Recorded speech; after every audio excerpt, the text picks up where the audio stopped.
al-Fatihah wa taqabbal shalah wa ala Rasulullah sallallahu alaihi wasallam wa alihi wa azwajihi wa dzurriyyati baitihi summa ila arwahi Rasulullah Rasulillah al-Imam Ali bin Abi Thalib wa sayyidatuna Fatimah Zahra wal Imam Hasan wal Husain wa usulihim wa qurrihim summa ila arwahi walidina walidikum wa amwatina wa amwatikum wa amwatil muslimin ajmain khususan liman alafadal kitab wa liman amara hadal masjid wa liman amara hadal baldah walidina walidikum wa amwatina wa amwatikum anallahu ta'ala syamra amal maghfirah wa askinul jannah wa fadlul muslimin wa yakhtim lakum bisalatin ana fi afiyah wa an la yaftah alaina wa alaikum futul arifin wa yafaqina fid din wa limna ta'wil wa dina ila sawa'i sabil alamna wa salabuna salih wa alamna wa masyayikhina al-Umar bin Hafid wa ila hadratin nabi Muhammadin sallallahu alaihi wasallam al-Fatihah.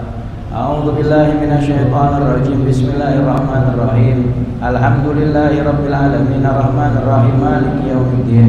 Iyyaka na'budu wa iyyaka nasta'in ihdinas siratal mustaqim siratal ladzina an'amta 'alaihim ghairil maghdubi 'alaihim waladdallin. Amin.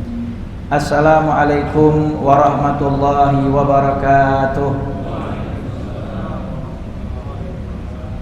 Alhamdulillah wassalatu wassalamu ala Rasulillah Sayyiduna Muhammad ibn Abdullah wa ala alihi wa sahbihi wa man nasarahu wa wala wala hawla wala quwata illa billah wa ba'du.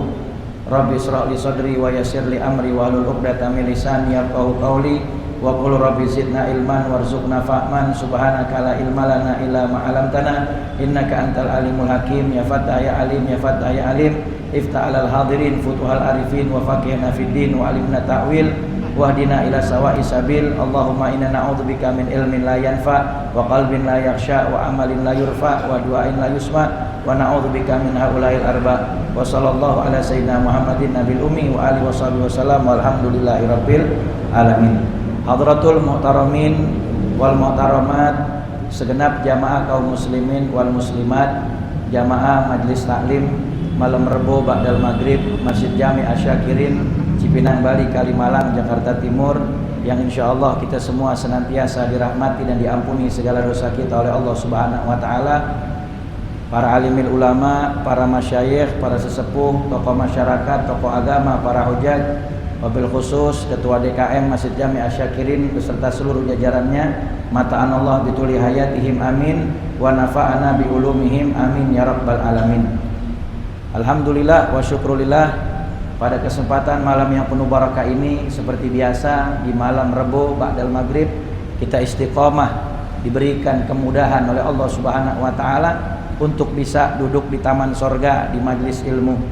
Dan alhamdulillah juga di malam hari yang penuh barakah ini, di malam istiqomah kita, malam ini sangat spesial karena kajian malam hari ini dibersamai oleh damaiindonesiaku.id bersama Pamjaya. Kita doakan mudah-mudahan semua niat baik di dalam apa yang dicita-citakan diberikan kemaslahatan untuk umat dan insyaallah kembali keberkahannya kepada kita semua. Amin amin ya rabbal alamin. Hadirin rahimakumullah, melanjutkan taklim rutin seperti biasa daripada kitab Mukhtarul Ahadits An-Nabawiyah karya Sayyid Ahmad Al-Hashimi rahimahullah. Kita sampai pelajaran kita kepada hadis baginda Rasul Nabi Muhammad sallallahu alaihi wasallam, hadis ke-943. Baginda Rasul Nabi Muhammad sallallahu alaihi wasallam beliau bersabda, qala masyayikhuna al-mu'allif rahimahullahu taala wa adamana fabihim wa bi barakati ulumihim wa bina wa bikum fi daraini amin radhiyallahu anhu wa ankum ila anqal qala an-nabiyyu sallallahu alaihi wa alihi wasallam likulli syai'in hasadun wa hasadu ummati ma baina sittin ila sab'in. Rawahu Ibnu Asakir an Anas wallahu taala alam bisawab. Hadirin rahimakumullah, di dalam hadis ke-943 yang diriwayatkan oleh Imam Ibnu Asakir yang datang daripada sahabat Anas bin Malik, baginda Rasul Nabi Muhammad sallallahu alaihi wasallam beliau bersabda, likulli syai'in hasadun, setiap segala sesuatu itu ada panennya. Wa hasadu ummati ma baina sittin ila sab'in, dan panennya umatku itu antara 60 sampai 70 tahun. Baginda Rasul Nabi Muhammad sallallahu alaihi wasallam ingin menyampaikan kepada kita satu pesan di dalam hadis ini, bahwasanya segala sesuatu itu ada masa expirednya. Segala sesuatu itu ada batas kadaluarsanya. Manusia hidup juga ada batas akhir hidupnya, dan setiap manusia itu akan berjumpa dengan yang namanya ajal kematian. Fa idza jaa ajaluhum la yastakhiruna sa'atan wa la yastaqdimun. Apabila ajal kematian itu sudah datang, maka tidak bisa dimajukan dan dimundurkan sedikit pun. Bahkan Allah sudah tegaskan, kullu nafsin dha'iqatul maut. Setiap yang bernyawa itu pasti akan berjumpa dengan kematian. Hanya saja kematian itu rahasia Allah Subhanahu wa taala. Kita tidak diberitahu oleh Allah Subhanahu wa taala kapan kita mati, di mana kita mati, dengan cara apa kita mati. Itu semua adalah rahasia Allah. Tetapi yang sangat dipastikan adalah kita akan berjumpa dengan kematian. Dan Nabi SAW mengingatkan kepada kita bahwa kematian umatku, kebanyakan di antara mereka itu antara 60 sampai 70 tahun. Bahkan di dalam hadis yang lain, Rasulullah SAW juga menegaskan, a'maru ummati baina sittin wa sab'in wa qalilun jawaza zalika. Kata Nabi Muhammad, umur umatku itu antara 60 sampai 70 tahun, dan sedikit yang sampai segitu. Kebanyakan kadang-kadang belum sampai 60 meninggal. Ada yang umur 20 meninggal, ada yang umur 30 meninggal, ada yang 50 meninggal, dan penyakitnya pun berbeda-beda. Al-mautu yakti baktatan. Kata ulama, kematian itu datangnya mendadak, datangnya tiba-tiba. Kadang kalau kita perhatikan, kematian itu datang saat kita ibadah, bisa juga datang saat bermaksiat. Makanya baginda Rasul Nabi Muhammad SAW, beliau mengingatkan kepada kita bahwasanya kematian itu rahasia Allah. Akan tetapi caranya manusia mati kita bisa pilih sendiri. Oh, luar biasa nih. Kematian itu pasti kita bakal mati. Tetapi kalau caranya kita mati, kita bisa pilih, kata Nabi. Di dalam satu hadis baginda Rasul Nabi Muhammad SAW, beliau pernah mengatakan bahwasanya matal mar'u ala ma asya'alih wa yub'atsul mar'u ala ma mata alaih. Di dalam kitab Mu'tasar Tazkiratul Qurtubi, Imam Qurtubi meriwayatkan hadis ini. Kata Rasulullah, seseorang itu akan dimatikan sesuai dengan kebiasaan saat hidupnya, dan seseorang akan dibangkitkan dari kubur sesuai dengan cara dia mati di akhir hayatnya. Jadi kita semua akan mati, tetapi cara kita mati tergantung kebiasaan kita semasa hidup. Jadi kita bisa pilih, kita mau mati caranya husnul khotimah, apa mau mati su'ul khotimah. Karena setiap apa yang kita biasakan semasa hidup, itu akan menjadi akhir dari kematian kita. Sekarang kalau kita lihat, banyak orang yang terlalu sibuk mikirin gimana caranya hidup enak, sampai lupa mikirin gimana caranya mati enak. Yang dipikirin cuman hidup biar enak.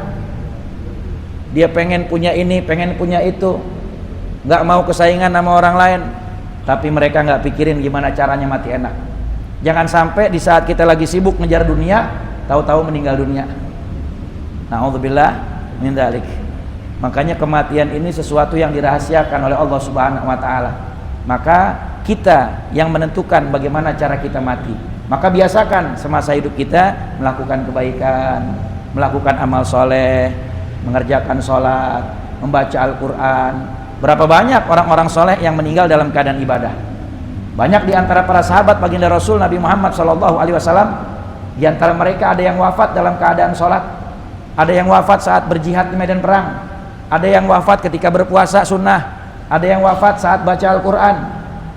Bahkan di dalam sejarah kami baca bahwa Maulana Al-Imam Ja'far Shadiq, yang dikenal dengan Maulana Sunan Kudus, salah satu dari wali songonya Allah Subhanahu wa taala, beliau itu wafat pada saat mengimami sholat subuh berjamaah di hari Jumat, di dalam sujud terakhir. Ketika itu beliau wafat. Orang yang ahli sujud wafatnya dalam keadaan sujud. Dan ini kenikmatan yang luar biasa. Orang yang matinya husnul khotimah, maka mereka orang-orang yang dipilih oleh Allah Subhanahu wa taala. Maka yuk kita pikirin gimana caranya agar kita matinya husnul khotimah. Jangan ngebiasain semasa hidup ngerjain maksiat dan dosa. Mulai sekarang kita kurang-kurangin.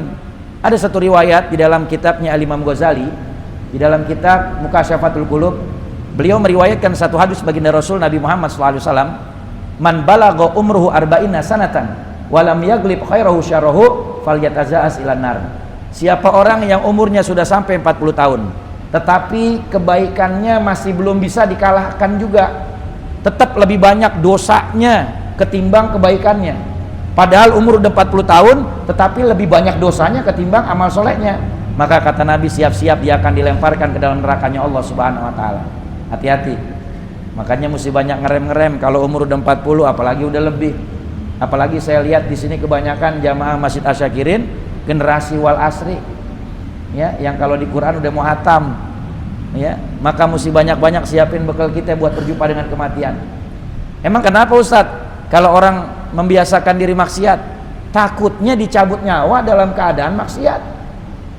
Di dalam kitab Lubabul Hadis, Al-Imam Suyuti beliau mengutip hadis baginda Rasul Nabi Muhammad SAW, bahwasanya Nabi pernah mengatakan tidak akan berkumpul di dalam diri seseorang antara iman dan kemaksiatan.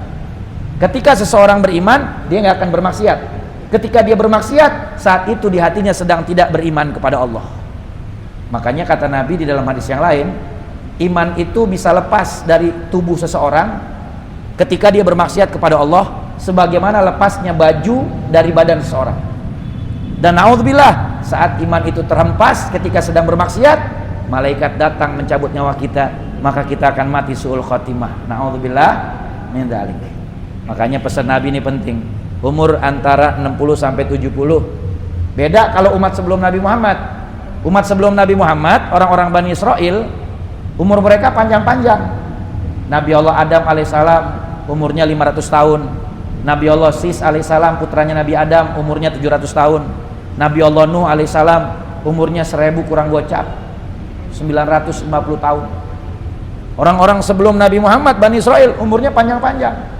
Tapi kata Nabi, umur umatku antara 60 sampai 70, sedikit yang sampai 60. Makanya kalau ada di antara kita yang umurnya sudah hampir mendekati 60, ya siap-siap dah. Siap-siapin bekalnya dari sekarang. Tandanya apa? Udah mau expired, udah mau pulang. Ya bukan berarti yang belum 60 lalu kemudian bisa bersantai-santai, tidak. Kenapa? Karena kata Imam Ghazali, Al-Imam Syafi'i rahimahullah ta'ala, Al-Imam Syafi'i rahimahullah ta'ala, beliau pernah mengatakan, tazawwad minat tuqa fa innaka la tadri idza janna lail hal ta'ishu ilal fajri. Berbekalah kamu dengan ketakwaan kepada Allah Subhanahu wa taala, karena kamu tidak tahu ketika datang waktu malam apakah kamu akan hidup di waktu pagi. Tuh Imam Syafi'i udah pesenin kita mesti banyak bertakwa kepada Allah Subhanahu wa taala, menjalankan perintahnya, menjauhi larangannya. Karena kalau udah datang waktu malam nih, ini sekarang udah masuk waktu malam, kita nggak tahu apakah besok kita akan melek di waktu fajar. Ketika di waktu subuh apakah kita akan bangun? Emangnya yakin kalau ntar malam kita tidur paginya bakal melek? Kita nggak tahu. Itu rahasia Allah Subhanahu wa taala. Makanya Rasulullah ngajarin sebelum tidur bikin surat wasiat. Kata Nabi Muhammad, man nama ala wasiatin faqad nama ala sunnah fa idza mita mata husnul khotimah. Kata Nabi Muhammad, siapa orang yang tidur dia sudah menulis wasiat buat keluarga yang nanti bakal ditinggalkan, maka tidurnya dalam keadaan sunnah. Dan seandainya dia wafat, wafatnya husnul khotimah. Itu yang pertama, mau tidur tulis wasiat. Yang kedua, tidur ambil air wudu. Karena kata Nabi, man nama ala toharotin fahuwa nama ala sunnah. Siapa orang yang tidur dalam keadaan wudu, maka dia tidurnya kalau punya wudu dalam keadaan sunnah. Dan sepanjang tidurnya dicatat pahala sunnah dan juga terjaga dari segala macam mara bahaya dan bencana. Makanya Nabi suruh wudu, suruh tulis wasiat. Kenapa? Karena kita nggak ada yang tahu umur kita. Kata Imam Syafi'i, kam min fata asbaha wa amsa dhahikan wa qad musijat akfanuhu wa huwa la yadri. Berapa banyak pemuda-pemudi yang dia bangun di waktu pagi, dia tertawa-tawa, sorenya mati. Sorenya tertawa-tawa, paginya mati. Kan ada yang begitu. Teman kita main futsal bareng malamnya, habis sparring, paginya mati. Ada teman kita yang mungkin malamnya hadir majelis taklim bareng kita, pulang itu hadir maulid, habis itu tahu-taunya dapat kabar paginya mati. Ada teman kerja yang pagi kerja bareng sama kita sehat, tahu-taunya malamnya dapat kabar mati. Tuh umur manusia. Wa kam min arusin zayyanaha li zawjiha wa qad qubidat arwahum lailatal badri. Kata Imam Syafi'i, berapa banyak pengantin yang sudah dihiasi dengan begitu indahnya. Pengantin pria sudah tampan, pengantin wanita sudah cantik jelita, akad nikah sudah dilaksanakan, mau malam pengantin sebelumnya mati. Rugi bandar. Udah keluar modal segala-gala. Iya kan, nikah pakai modal. Iya apa ya? Modal mahar, mas kawin tuh, modal sound system, catering, belum nyewa gedung. Iya banyak, belum lagi yang namanya apa tuh, wardrobe ya, baju pengantin. Wah, banyak modalnya. Belum nyobain sorga dunia mati. Rugi bandar. Umur nggak ada yang tahu. Ya. Bahkan kata Imam Syafi'i, wa kam min tufulin yurtajatula umurihim wa qad qubidat arwahum yaumal wiladati. Berapa banyak anak-anak kecil yang ada dalam kandungan ibunya berharap anaknya itu di dalam kandungan sehat, lahir dalam keadaan selamat, besar jadi anak yang soleh dan solehat. Tahu-taunya ketika lahir ke dunia baru beberapa detik mati. Ada yang begitu? Banyak. Bahkan kata Imam Syafi'i, wa kam min sahihin mata min ghairi ilatin wa kam min sakimin asyahina minadahri. Berapa banyak orang yang dia dalam keadaan sakit, ya, sakitnya macam-macam, komplikasi, nggak mati-mati. Giliran ada orang yang sehat, tahu-taunya mati. Tuh rahasia kematian, itu rahasia Allah Subhanahu wa taala. Jangan kita pikir yang sehat nggak bakal mati. Yang sakit mati. Siapa bilang? Yang sehat mati, yang sakit mati. Karena ada orang yang penyakitan, macam-macam penyakitnya nggak mati-mati. Ada orang yang sehat saja, tidak ada penyakitnya, dia mati. Tuh, makanya selalu berusaha kita untuk memperbanyak amal soleh. Hadis riwayat Imam Ibnu Asakir dari sahabat Anas bin Malik. Hadis berikutnya, baginda Rasul Nabi Muhammad SAW, beliau bersabda di dalam hadis ke-944 riwayat Al-Imam Ahmad. Baginda Rasul Nabi Muhammad SAW beliau bersabda, la an yajlisa ahadukum ala jamratin wa tahriqa siyabahu hatta tufdha ila jildihi khairun lahu min an yajlisa ala qabrin. Kata Rasulullah, duduknya salah seorang di antara kalian di atas bara api yang menyala-nyala, yang panas, dan membakar pakaian kalian sampai terbakar kulit kalian, itu lebih baik bagi kalian daripada kalian duduk di atas kuburan. Dalam hadis ini baginda Rasul Nabi Muhammad SAW mau mengajarkan kepada kita bagaimana adab kepada orang yang sudah meninggal dunia. Kan kita paham bahwasanya dari kecil kita diajarin untuk selalu senantiasa menghormati kuburan, bahkan kuburan-kuburan orang muslim. Di antara cara menghormatinya juga kita diajarkan untuk membersihkan kuburan dengan cara kita mencabuti rumputnya, lalu kemudian menyapu daun-daunannya, lalu kemudian membersihkan sampah yang ada di sekitarnya. Juga kita dilarang untuk melangkahi dan menginjak-injak kuburan. Begitu juga baginda Rasul Nabi Muhammad SAW mengajarkan adab kalau kita melewati kuburan, maka kita dianjurkan untuk mengucap salam sebagai bentuk doa kepada ahli kubur. Kata Nabi Muhammad, kalau kalian lewat kuburan, maka kalian ucapkan assalamualaikum ya daru qaumi mu'minin, keselamatan bagi kalian wahai rumah orang-orang mukmin. Atau assalamualaikum ya ahlal kubur, keselamatan buat kalian wahai ahli kubur. Antumul awalun wa nahnu insyaallah bikum lahikun, kalian lebih dulu masuk ke dalam kubur dan kemungkinan kami akan menyusul nanti pada waktunya. Tuh adabnya kalau lewat kuburan. Kita diajarin dah dulu begitu. Cuman kan sekarang orang kalau lewat kuburan bukan yang ngucapin salam, numpang-numpang, anak bagong mau lewat. Emang lu anak bagong? Kita kan anak orang, anak manusia. Iya, ucapin salam, jangan numpang-numpang. Baginda Rasul Nabi Muhammad SAW mengajarkan kita untuk memuliakan orang yang sudah meninggal sebagaimana layaknya kita memuliakan mereka saat hidup. Di dalam Al-Quran, di dalam surah Al-Isra di ayat 70, Allah Subhanahu wa taala menegaskan, walaqad karomna bani Adam, sungguh telah kami muliakan manusia. Manusia itu sudah dimuliakan oleh Allah Subhanahu wa taala. Makanya di dalam Islam sendiri ada larangan, ya, untuk apa? Untuk menginjak kuburan atau duduk di atas kuburan. Sebagaimana tadi hadis jelas, Nabi mengatakan di dalam hadis riwayat Imam Ahmad bahwasanya duduknya kamu, ya, di atas bara api yang sangat panas sampai terbakar bajumu, terbakar sampai kulitmu, itu lebih baik bagi kamu daripada kamu harus duduk di atas kuburan. Apalagi kalau kuburannya kuburan orang soleh, kuburannya ulama, kuburannya orang-orang yang berjuang di dalam Islam, kuburan orang-orang besar, ya, maka alangkah baiknya untuk kita hormati, jangan kita langkahi. Terlebih lagi kalau itu kuburan orang tua kita, gitu ya. Bahkan di dalam kitab Aunul Ma'bud, di dalam syarah Sunan Abi Daud, diterangkan bahwa makna hadis ini fihi dalilun ala annahu la yajuzul julus alal qabri wa dhahabal jumhur ila tahrim. Di dalam hadis ini diterangkan di dalam kitab Aunul Ma'bud syarah Sunan Abi Daud bahwa di dalam hadis ini terdapat dalil yang menyatakan bahwa tidak boleh seseorang duduk di atas kuburan, dan jumhur mayoritas ulama berpendapat bahwa duduk di atas kuburan itu haram, ya.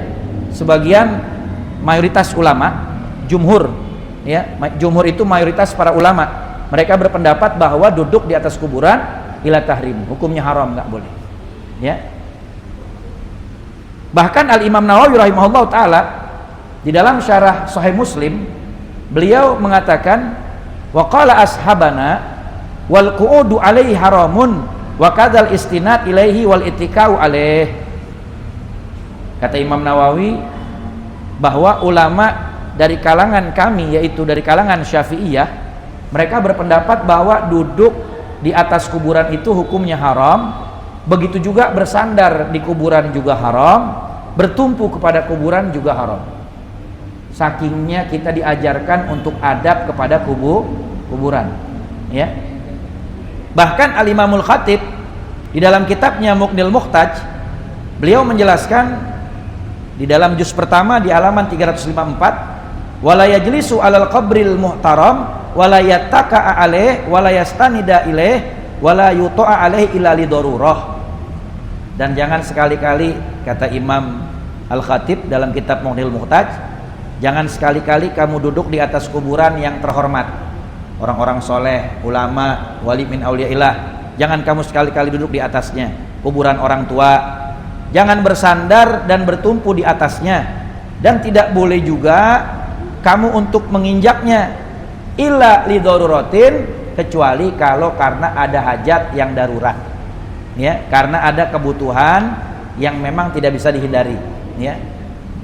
Bahkan Al-Imam Syirazi di dalam kitab At-Tanbih, beliau menjelaskan wala yajlisu ala qabrin wala yadusuhu ila lihajatin wa yukrahul mabit fil maqbarah. Kata Imam Syirazi, tidak boleh duduk di atas kuburan, tidak boleh menginjak-injak kuburan kecuali karena memang ada hajat kebutuhan, dan makruh hukumnya bermalam di kuburan. Kalau kita lihat kan zaman sekarang orang main di kuburan, ngopi-ngopi di kuburan, kadang ada yang sampai nginep di kuburan, ya. Jangan, itu sesuatu yang dilarang, tidak dibolehkan, ya. Jangan kita kerjain. Maka dari semua pendapat ulama yang tadi kita sebutkan, maka di situ ada larangan ketidakbolehan duduk di atas kuburan, tidak boleh menginjak-injak kuburan, tidak boleh melangkahi kuburan, tidak boleh juga bersandar, dan juga tidak boleh melakukan perbuatan-perbuatan yang kurang sopan atau kurang adab, ya, sehingga tidak menghormati kuburan tersebut. Kecuali kalau ada dalam keadaan darurat, ya, seperti ada misalnya pemakaman, atau mungkin ada perbaikan dan lain sebagainya yang mungkin memang harus ya terinjak-injak dan lain sebagainya, ya maka itu pengecualian. Bahkan Al-Imam Syihabuddin Ar-Ramli beliau mengatakan di dalam kitab An-Nihayah bahwa larangan tersebut, larangan duduk di kuburan, larangan melangkahi kuburan, larangan menginjak-injak kuburan, itu semua merupakan langkah yang sangat bijaksana dan merupakan salah satu bentuk penghormatan terhadap orang yang sudah meninggal. Sebagaimana Islam mengajarkan kita memuliakan orang yang meninggal layaknya saat mereka sedang hidup, ya, seperti layaknya orang yang hidup. Nah, maka dari hadis ini kita bisa ambil pelajaran. Orang muslim di Indonesia kan biasanya akrab dengan acara-acara keagamaan, ibadah-ibadah, ya, seperti ziarah atau juga peringatan haul, ya, atau kegiatan lain yang biasanya menggunakan area-area pemakaman. Maka harus memperhatikan hal-hal ini, jangan sampai ada hal-hal ini yang dilarang dilakukan, ya, karena termasuk kita bentuk menghormati makam dari orang-orang yang kita ziarahin atau kita kunjungin.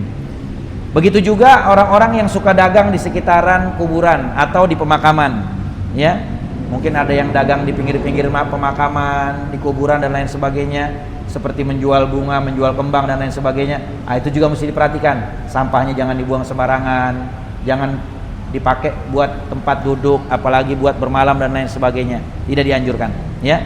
Kalau untuk kegiatan yang halal saja kita tidak dianjurkan, dilarang untuk berlaku tidak sopan terhadap kuburan, ya, apalagi kalau melakukan hal-hal yang haram, ya, seperti bermaksiat.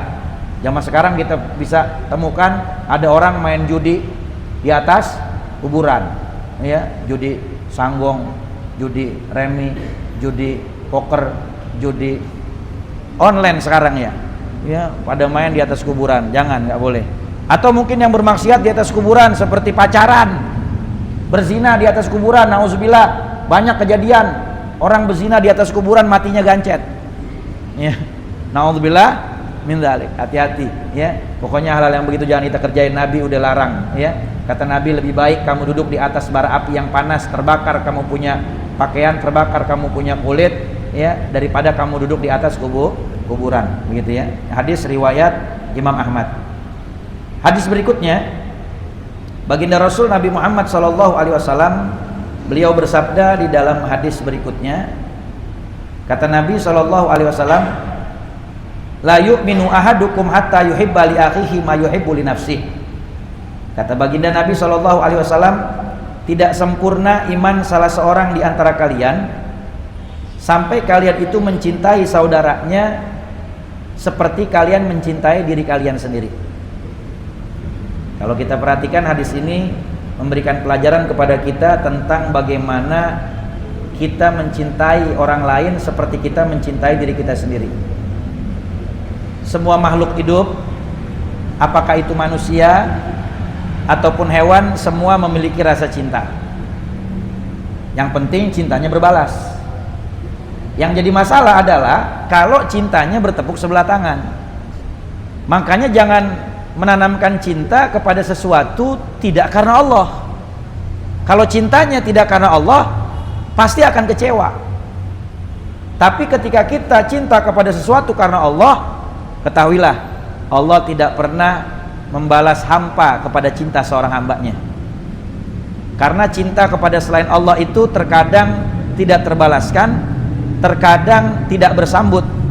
Tetapi kalau cinta kepada sesuatu karena Allah Subhanahu wa taala pasti akan terbalaskan, ya.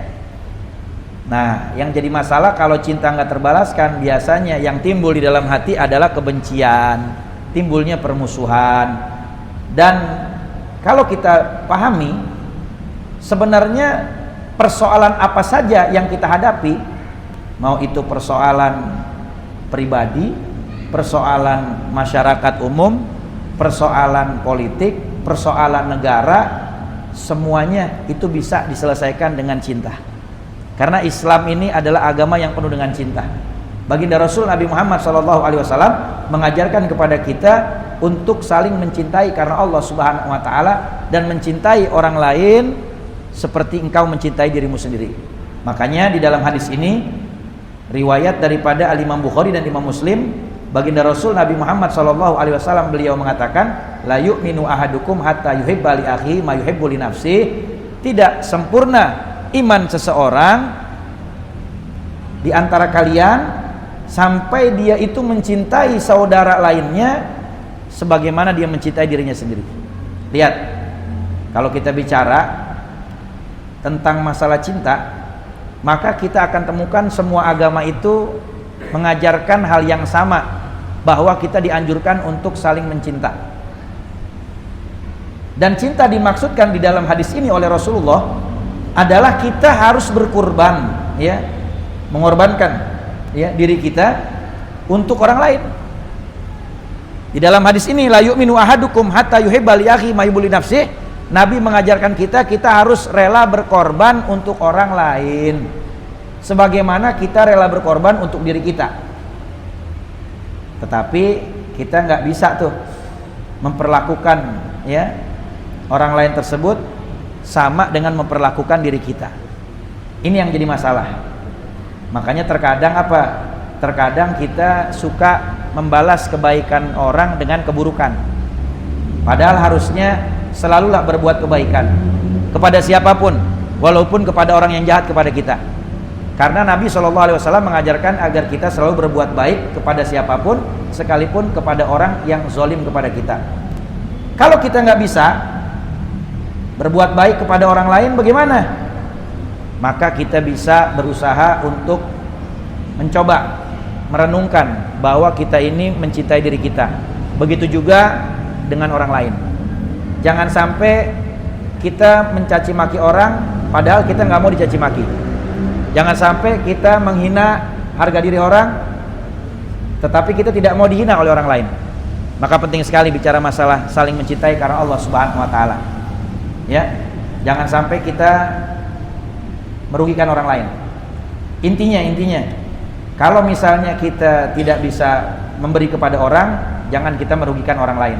Kalau kita tidak bisa menyelamatkan orang, jangan menjerumuskan orang lain. Pokoknya selalu kita jadikan renungan hadis ini, bahwasanya apa? Bahwasanya Allah Subhanahu wa taala memberikan kepada manusia itu keimanan, yang mana kesempurnaan iman itu bisa kita capai, bisa kita raih kalau kita menanamkan dalam diri kita, kalau ada orang yang senang, kita juga harus senang. Ada orang yang sedih, kita ikut merasakan sedih. Jangan sampai ada orang senang kita malah sedih, ada orang sedih kita malah senang. Nah, ini tidak sampai kesempurnaan iman kita, ya. Makanya baginda Rasul Nabi Muhammad SAW, beliau menjelaskan di dalam hadis ini, lihat kalimatnya li akhihi. Tidak sempurna iman salah seorang di antara kalian sampai dia mencintai kepada saudaranya. Ya, saudaranya siapa? Yaitu siapapun.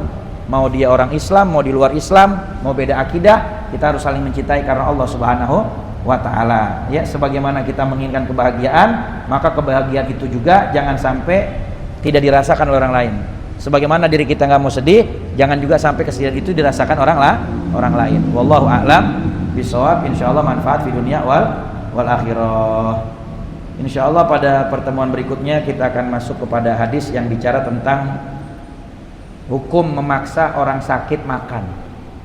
Hukum memaksa orang sakit makan. Biasanya kan kalau ada orang sakit dipaksa makan. Ayo makan, kalau enggak ntar enggak sehat.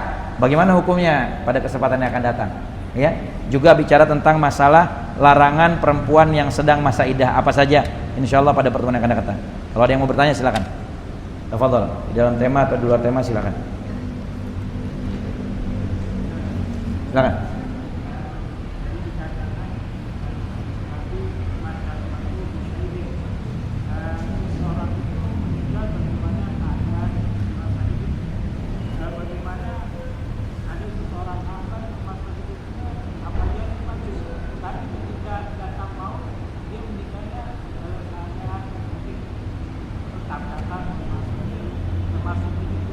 Ya, luar biasa nih pertanyaannya, berkenaan dengan bagaimana ketika ada orang yang semasa hidupnya justru dia melakukan amal kebaikan, tapi di saat dia meninggal dunia justru meninggalnya dalam keadaan kecelakaan seperti tabrakan.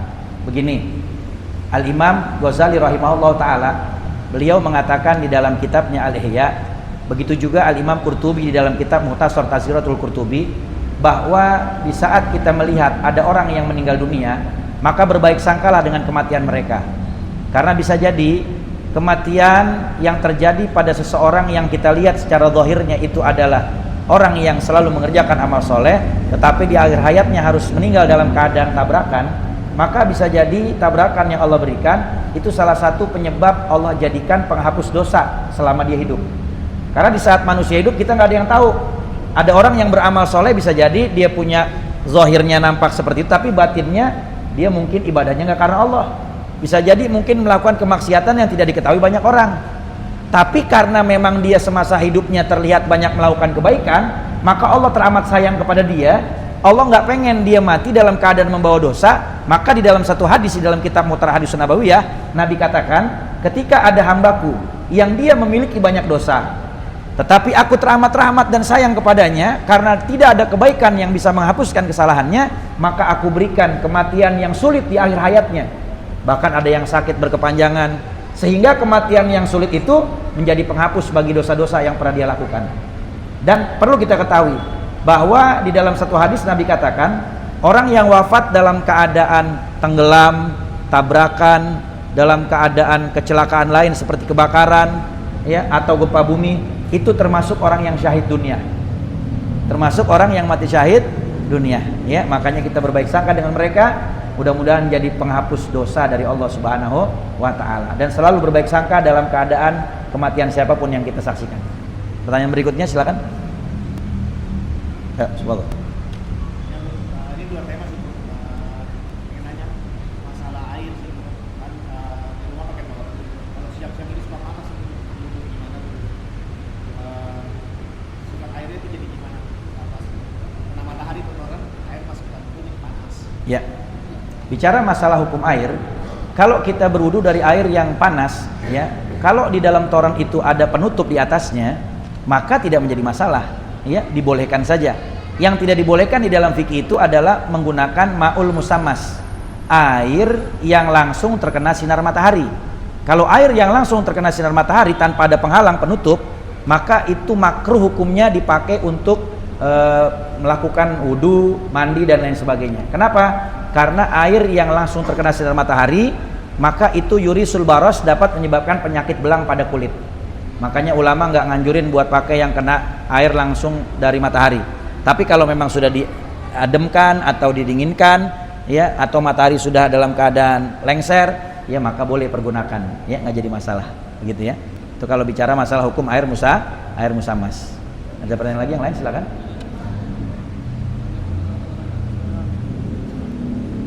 Silakan.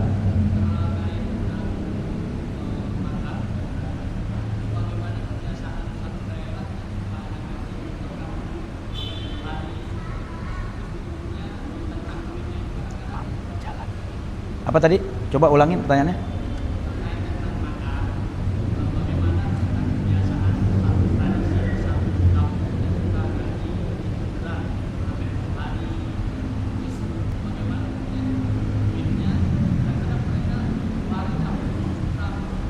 Ya. Bicara masalah mengajikan atau membacakan Al-Quran orang yang meninggal dunia, sebenarnya kalau memang tidak ada paksaan ya, maka boleh kerjakan. Cuman kalau sampai yang namanya dibisnisin dan lain sebagainya, hati-hati. Orang yang membisniskan orang-orang yang mereka sedang kesulitan dan kesusahan, maka termasuk perbuatan zalim kepada orang yang dalam keadaan ya sedang berduka. Tapi kalau memang dia ada keinginan, ya mungkin dianya, keluarganya tidak ada yang sempat untuk mengajikan dan lain sebagainya, dia mengundang orang untuk membacakan Al-Quran, untuk khataman dan lain sebagainya, dan dari keikhlasan hati memberikan hadiah, maka nggak jadi masalah, dan itu termasuk sedekah yang dianjurkan untuk mayit yang sudah meninggal dunia, begitu ya. Ada lagi pertanyaan?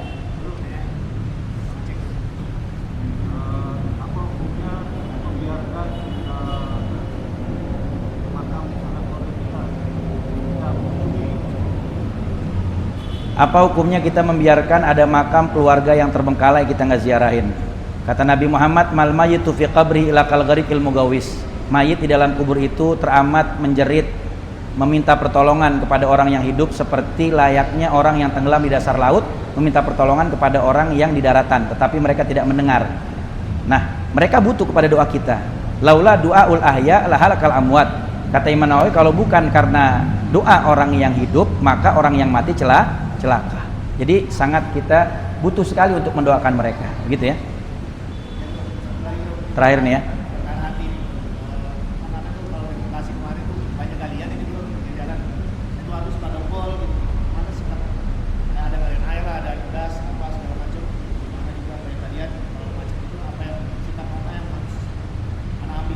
Masya Allah. Pertanyaan berkenaan dengan keseharian ya.